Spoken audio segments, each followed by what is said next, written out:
Okay. Hi. Hi. Yeah.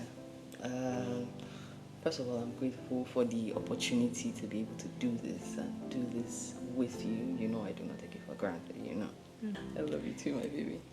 Okay, yeah, so we are here with Cedian Alchemy.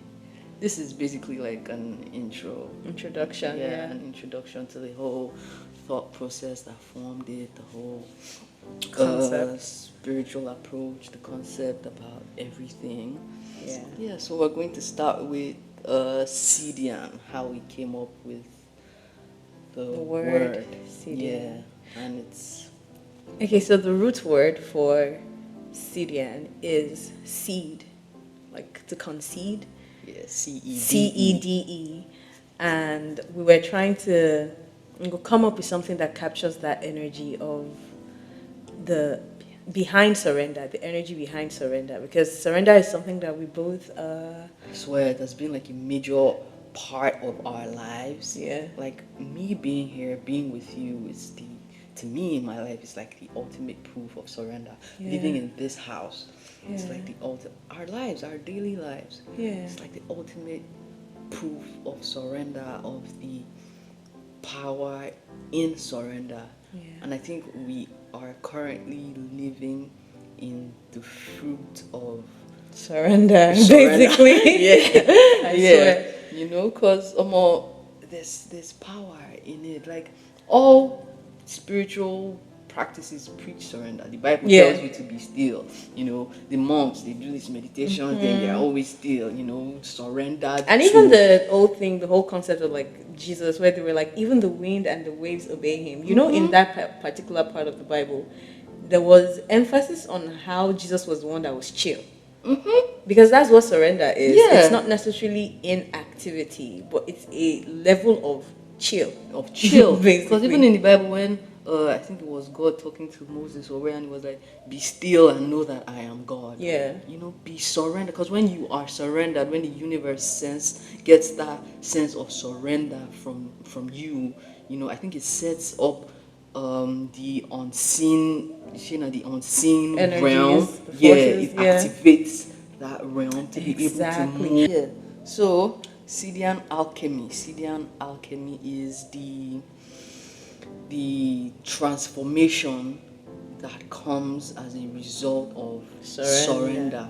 Because You know? alchemy is basically the process of transforming things. That is what Yeah. an alchemist does. An alchemist, in the old times, they used elements. I'm Yeah. talking about energetic alchemy now, is transforming energy, because energy can neither be created nor destroyed, but it can be converted from one form into another.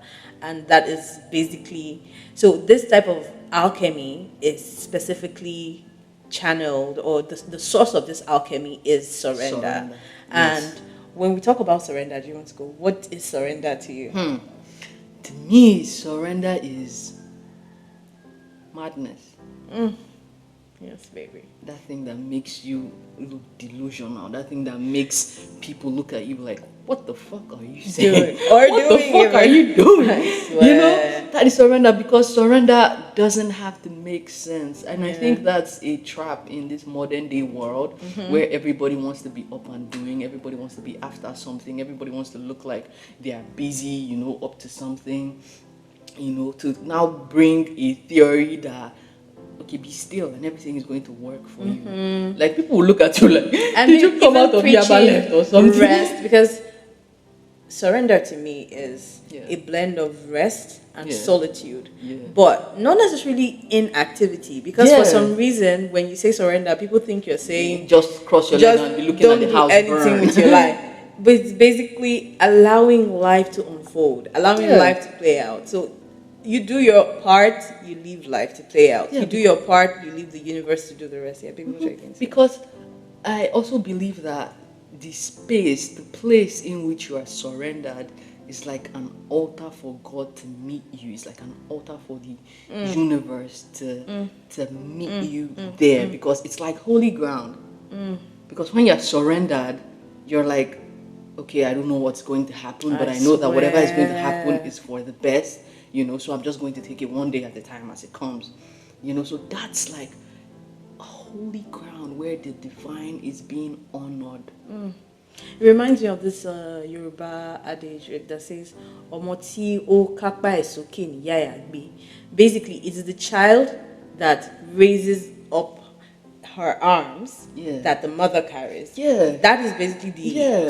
that's surrender. That's a perfect analogy for I surrender. swear, perfect, because you're surrendered. Your arms are like up. Okay, I don't know what's I don't going know to what to do. happen. Exactly. But you are willing and ready to be carried, and then the universe and God can just Exactly. swoop in and carry you.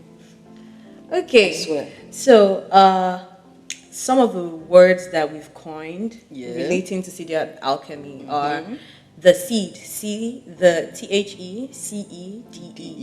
That's the energy behind surrender. Yeah. Then the cedar, the person transforming. That's the person surrendering and expecting to Be be transformed. transformed. The seedist, the person who has mastered the transformative energy of surrender. And the root word, don't forget, the root word of Cedian alchemy is surrender. So yeah, as time goes on, we'll be, broadening Yeah, everything, talking more about about it, because we really feel like there's potential and power in this if people could calm down, and stop chasing daily gratification and stuff, and just calm down and sit with themselves and surrender to, just let go. divinity. Exactly. Because we can't figure this life on our own. It's bigger than us, because there are realms that are created. There are things like our actions can only give us results. Like I'm copying from Nero. Our actions can only give us result. It can't give us what has been created. And I feel like the only way to get what has been created, what has been tailored and in store for us and our destinies, is to embrace this spiritual practice of surrendering.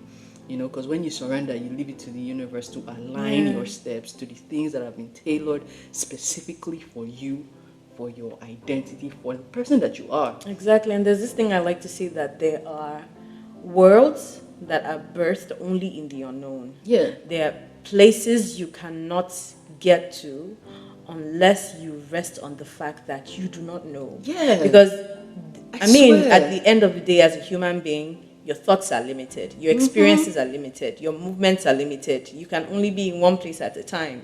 You have experiences that are very different from so many other people, which means that your experiences, your ambition, your success is specifically tailored to your energy. Yeah. And it gets to a point where you have to recognize that there's a certain amount of power, there's a certain amount of success, there's a certain amount of whatever success it is to you that can never be achieved from your imagination alone. No. You have to surrender. Yeah, because even with the things that we think we know, we still don't know.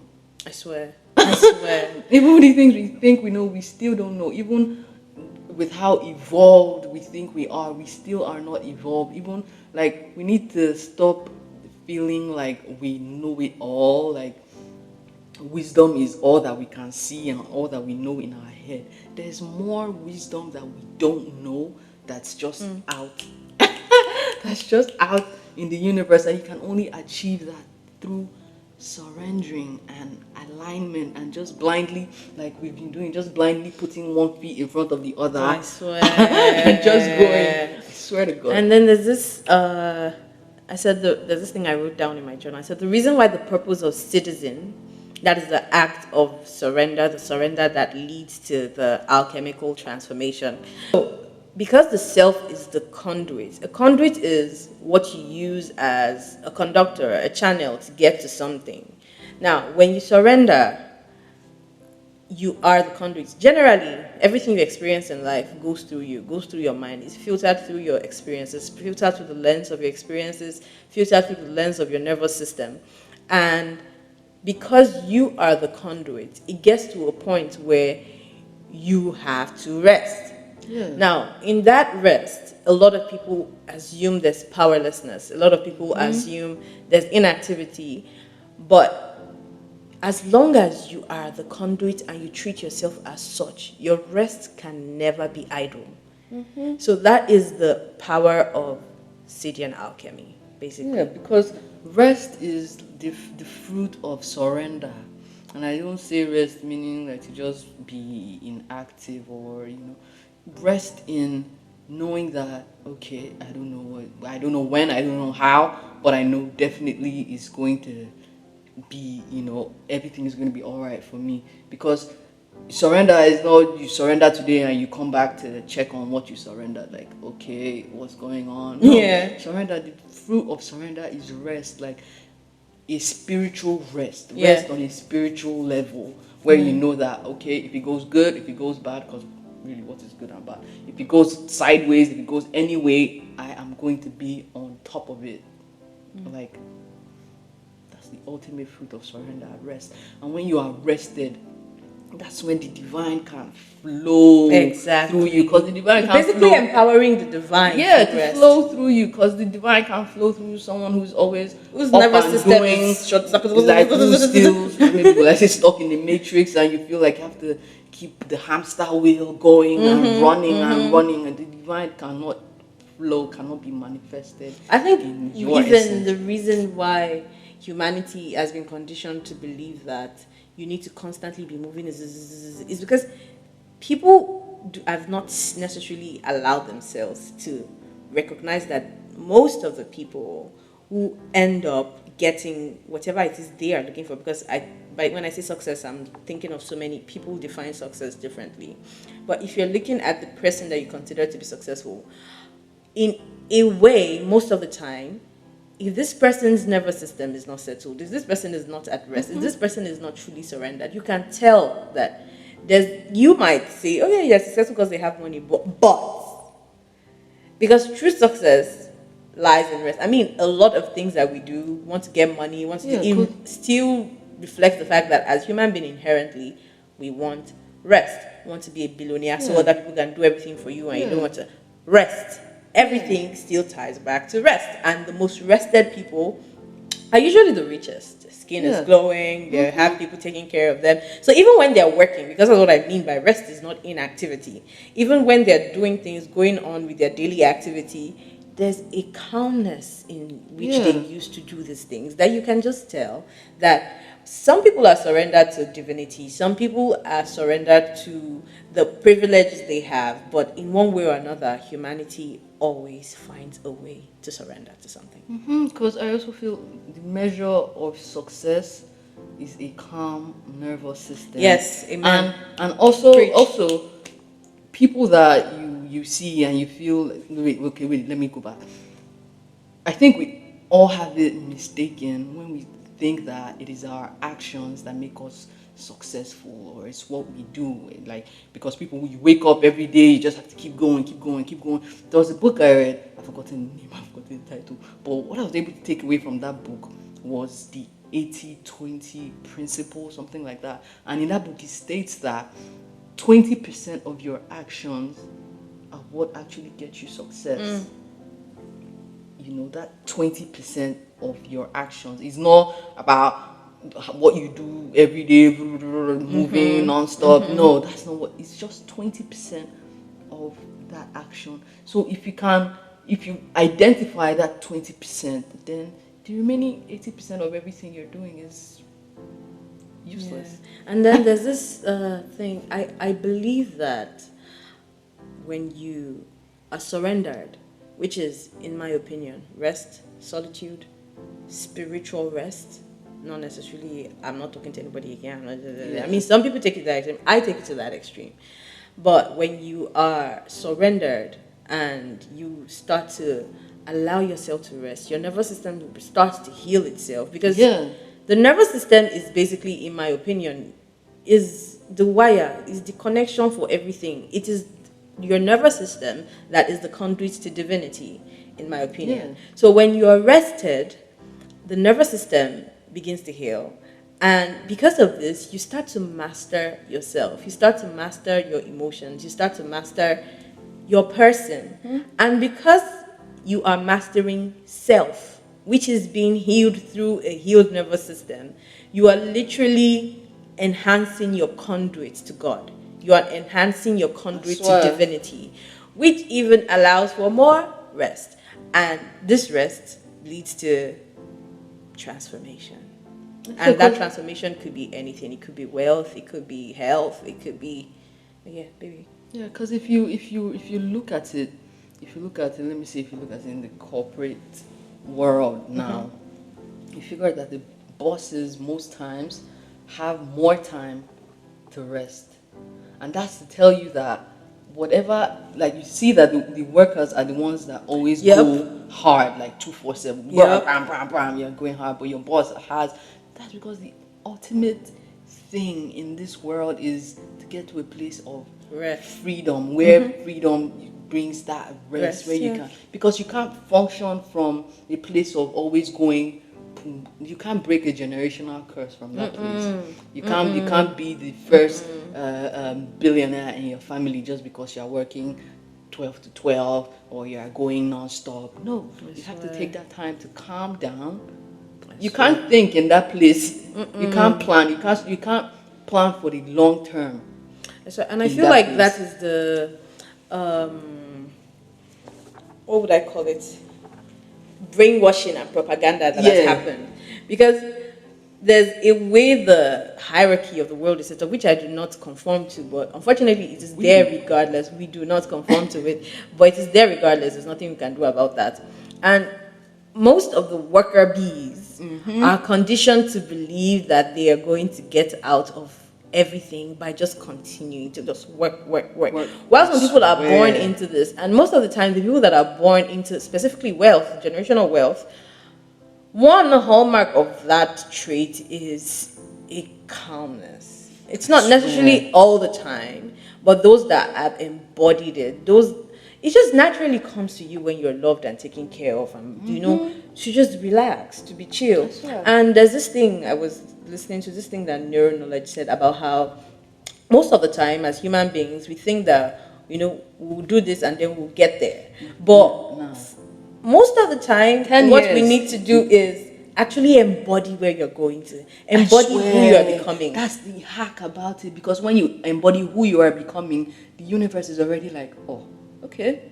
Exactly. Okay, Everything around you has no choice but to catch up to with surrender you. to that identity that you are presenting to the world. Because if Exactly. you surrender the identity of a walker, you walk. Exactly. So with Cedian Alchemy, you're basically rewriting the algorithm of your life. Yes, rewriting the whole algorithm of your story, your surrender, your everything. You are hacking it. And that reminded me of this thing, this quantum physics, where they said that your present actually affects not just your future, but your past. That's what, because we skip timelines, we jump timelines, and through rest, the transformative act of rest, you're healing your inner child, because that is in your past, but you're also hacking your future. I swear, you're making things like align just by resting and by knowing that everything you ever need is within you. There's nothing you need that is outside of you. There's nothing you need that is in a certificate or in the validation of other people. You are your own powerhouse. You're like a transformer. Everything you need is inside already. Yeah. I swear. And people fall in love for the brainwashing that you have to do this to get that, you have to do that to get that. You just have to be that person. Embody that person. You have to embody the energy of the billionaire. And it's not just in how a billionaire walks or talks, it's how they act, how they think, the spiritual essence of the nervous system the nervous system they carry. Because being a billionaire, there's a spiritual essence to it too. You see a billionaire, you see someone that isn't a billionaire, you hear them talk, and you can easily identify who is and who isn't. Because there's a certain, or who is going to be. There's a certain energy around it, and the world is just energy. If you can hack the energy side of it, hack your way through. So that is the whole concept of Cedian Alchemy. So, and we just thought to make this introduction to just break the ice and let you guys know what is going to be here. And I'm Sarah Dennis. I'm Temmie Ovwasa. I swear. So all right, thank you guys. We love you. next one. Mwah.